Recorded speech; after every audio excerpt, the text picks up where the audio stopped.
बच्चों, कैसे हैं आप सभी। उम्मीद है आप सभी बहुत अच्छे से होंगे और बहुत अच्छे से पढ़ाई भी कर रहे होंगे। बच्चों, क्या आप जानते हैं कि मेरा नाम क्या है?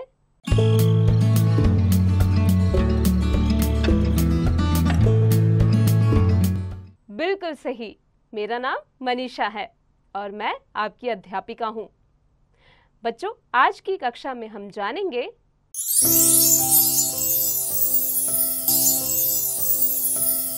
करेक्ट, बिल्कुल सही, सुबह कविता के बारे में। तो चलिए जानते हैं कि कविता के बारे में क्या क्या लिखा गया है, जिसका शीर्षक है सुबह। जीवन कौशल, रचनात्मक विचार व तदनुरूपता जैसे कौशलों को विकसित करना, नैतिक मूल्य, प्रकृति प्रेम व श्रम की महत्ता को मनुष्यों में जागृत करना। सूरज की किरणें आती हैं, सारी कलियां खिल जाती हैं। बच्चों, जब सूरज की किरणें धरती पर पड़ती है, कलियों पर पड़ती है, तो जितनी भी कलियां होती हैं वह फूल बन जाती हैं, खिल जाती हैं। अंधकार सब खो जाता है, सब जग सुंदर हो जाता है, रात चला जाता है, यानी जितना भी अंधेरा होता है सब खो जाता है और हमारा जो जग है सूरज की किरणों से बेहद सुंदर हो जाता है। चिड़ियाँ गाती हैं मिलजुल कर, बहते हैं उनके मीठे स्वर। चिड़ियाँ जो होते हैं वो जग जाते हैं, सारे जीव जंतु जग जाते हैं भोर होने पर, मीठे मीठे स्वर में वो है गीत गाने लगती है। ठंडी ठंडी हवा सुहानी, चलती है जैसे मस्तानी।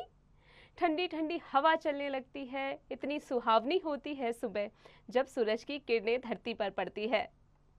यह प्रातः की सुख बेला है, धरती का सुख अलबेला है। यह सुख जो है वह प्रातः का सुख है, यह सुख बहुत अलबेला है, यह धरती का सुख है। नई ताजगी, नई कहानी, नया जोश पाते हैं प्राणी। बच्चों, जब सूरज ढलता है और उसके बाद जब सूरज उगता है तो एक नई किरण के साथ में, एक नई कहानी के साथ में, और हर एक प्राणी के अंदर एक नया जोश भर देता है, खो देता है आलस सारा और काम लगता है प्यारा। सारा आलस जो है वह सूरज उगने के बाद में खत्म हो जाता है, एक नया जोश आ जाता है इंसान के अंदर काम करने का। सुबह भली लगती है उनको, मेहनत प्यारी लगती है जिनको। जिनको मेहनत प्यारी लगती है, बहुत अच्छा लगता है मेहनत करना, उनके लिए सुबह काफ़ी भली होती है। मेहनत सबसे अच्छा गुण है, आलस बहुत बड़ा दुर्गुण है। बच्चों, मेहनत जो है वो सद्गुण होता है, एक गुण होता है जो हर एक मनुष्य के अंदर होना चाहिए, और आलस को घर कभी भी अपने अंदर नहीं करने देना चाहिए।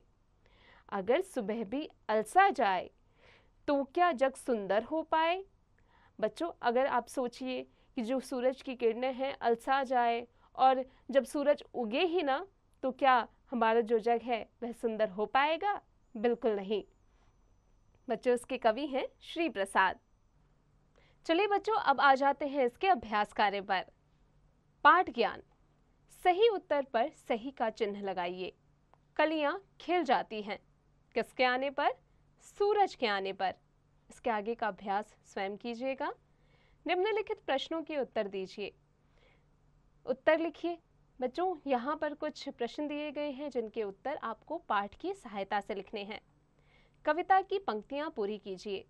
बच्चों, यहाँ पर कविता दी गई है लेकिन इनकी पंक्तियाँ पूरी नहीं है, पाठ की सहायता से इनकी पंक्तियाँ पूरी कीजिए। शब्द ज्ञान, निम्नलिखित शब्दों के विलोम शब्द लिखिए। अंधकार, उजाला, सुंदर, कुरूप। निम्नलिखित शब्दों के समानार्थी शब्द लिखिए।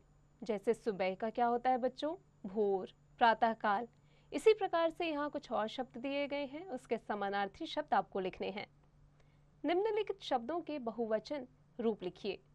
बच्चों, यहाँ कुछ शब्द दिए गए हैं जिनके आपको बहुवचन रूप लिखने हैं।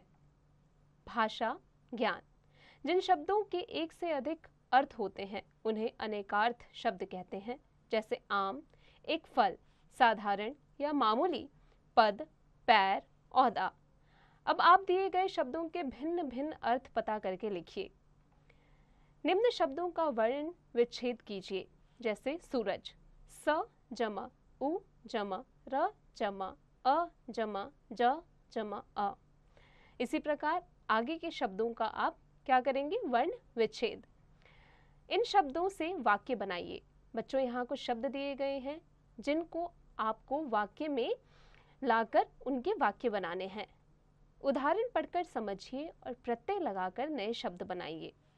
वर्ष जमा एक क्या बन जाता है, वार्षिक।